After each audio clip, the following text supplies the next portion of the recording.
again, YouTube. Just thought I'd show you the progress on the Flint Striker, Fire Striker, or Striker Light, and also give you a quick glance at the new forge setup that I made, and the anvil. Okay, turn this round. Right, there's the striker.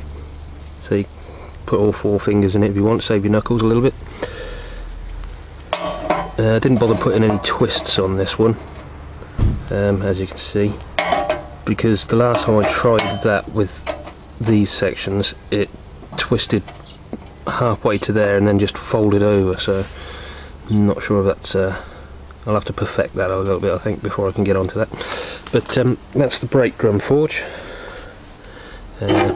which has just gone out, or pretty much gone out. It's cooling down. Let's try and see if we can get down to there is actually a stainless steel plate with a load of holes drilled in it down the bottom there, which lets the air through, and the air comes in through a 2-inch BSP cast iron fitting, and then there's a pipe coming off of it, a bit of exhaust pipe that came off the old forge, and then it's cold here, so it goes into the plastic tubing here and across to a homemade centrifugal fan, which doesn't look very pretty at the moment.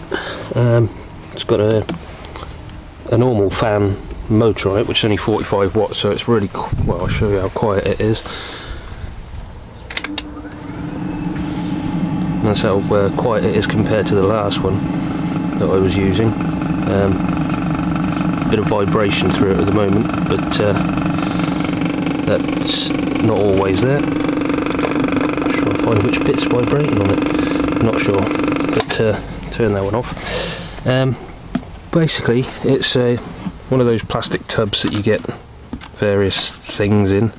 This one actually had plaster of Paris in it, and I can't get the lid off now one-handed, but inside it's got an aluminium fan, which I bent the fins over on, so they sort of scoop the air around and fire it out of this tube here.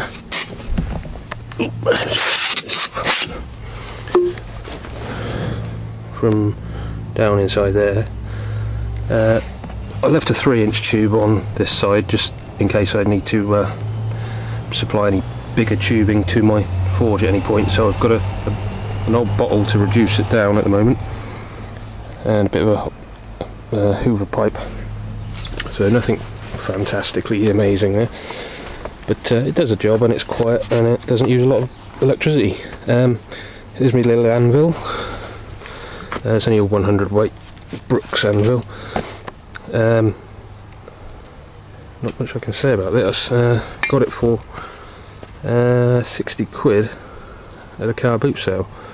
Obviously the chap painted it all black, so I sanded all the black paint off the working surface, so it doesn't contaminate steel and whatnot or cause imperfections in the surface.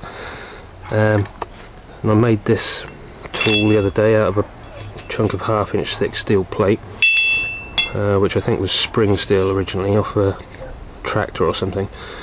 It took long enough to fix it, so that just helps when I'm just get the steel. That just helps when I'm starting off the twists. Could even rest it on that side and hammer it over, I suppose, if you wanted to, but it works fairly well, and it's got a little reducing collar on, so that if I wanted to make bigger finger ones, well, it doesn't really make sense, but okay, ones for people with bigger fingers, there you go, then I can do that. Also, another tool that I use in there, in the hardy hole, is this big steel spike, which I use for opening out these. Drive it on the top using that piece of tube again, and by the time the hammer hits the point on the top of this, that is at just the right thickness down the tube, down the spike, to get your fingers in. Oop, there we go. The off camera. There you go.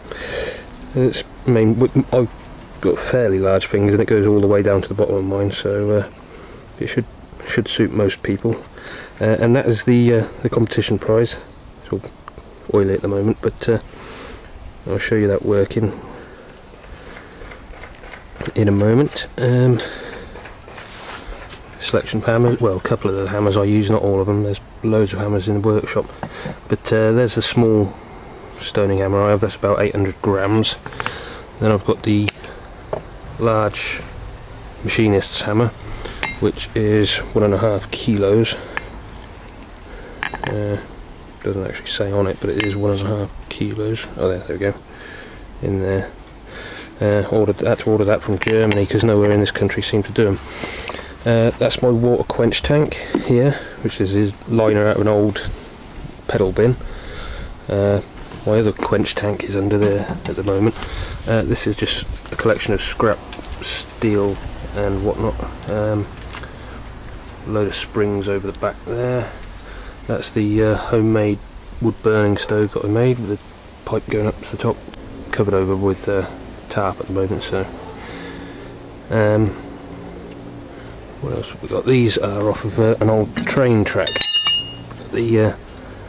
similar to the ones I've shown in one of my old videos, I believe. And of course they're spring steel as well, really chunky spring steel, so I can heat those and shape them into whatever I want at some point. Obviously an ash bucket at the bottom of there. Oh, and I forgot to show you the ash drain plug, which is part of an old aluminium bottle with a 3/4, I think it's 3/4 BSP plug in it. One of those.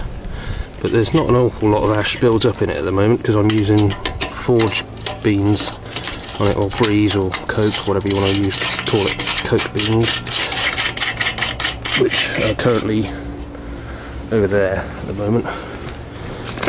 Forge breeze they call it on the packet, which is that sort of size, which is classed as beans. There's some lumpwood charcoal as well that helps get the fire going. Some charcoal briquettes, another bag of forge breeze, fire lighters, always useful. Cheating, I know, but always useful.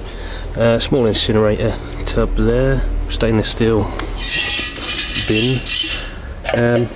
That's my small oil quench tank for the strikers, steel strikers, that normally lives in that bucket, so that I can move it around when it's hot then. That's to smother it with. Normally this sits on there like that, so I can quench it in with holding the item to be quenched with one hand.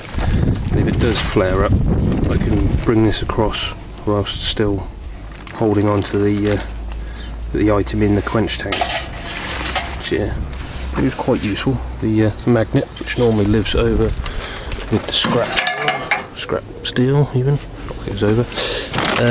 What else we got in here? Load of junk over there. This is pieces of the foil.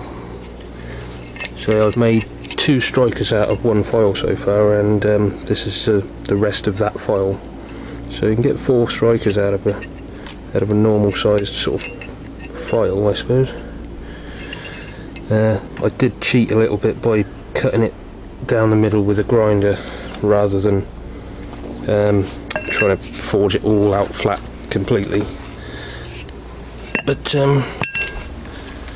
that's pretty much the setup. Oh, there's a scratch brush for scraping the scale off of the items, and for when the scale falls onto the anvil, you can move it off.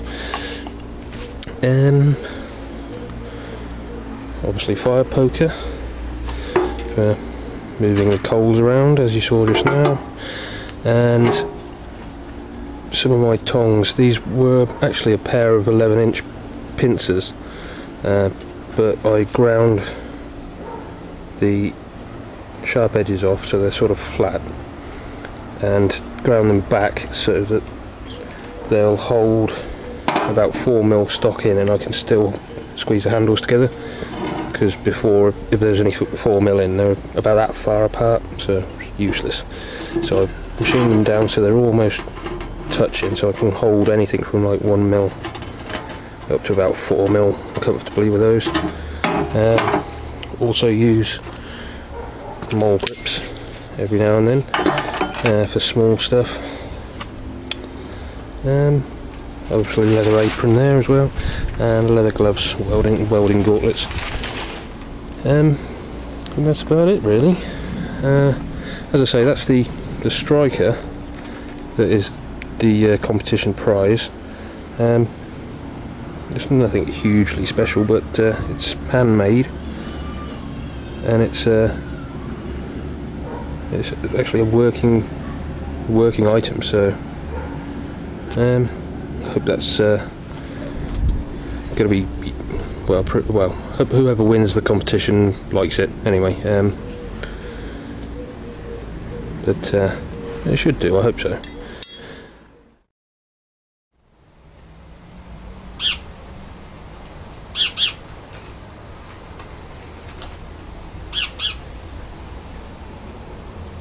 Seems to be making a mess at the moment.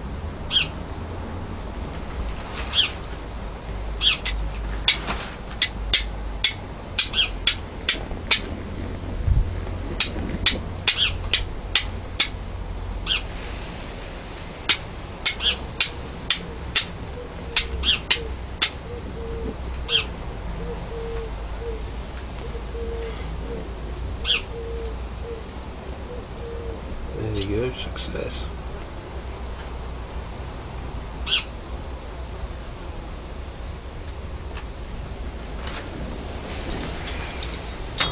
Getting warm.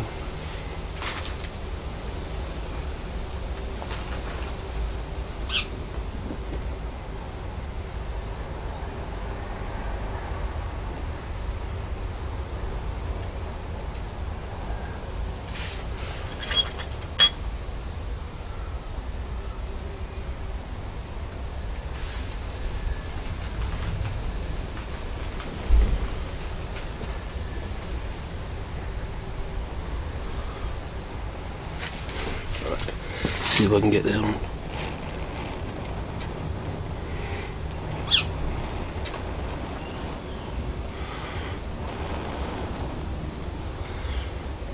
Hopefully you can see that.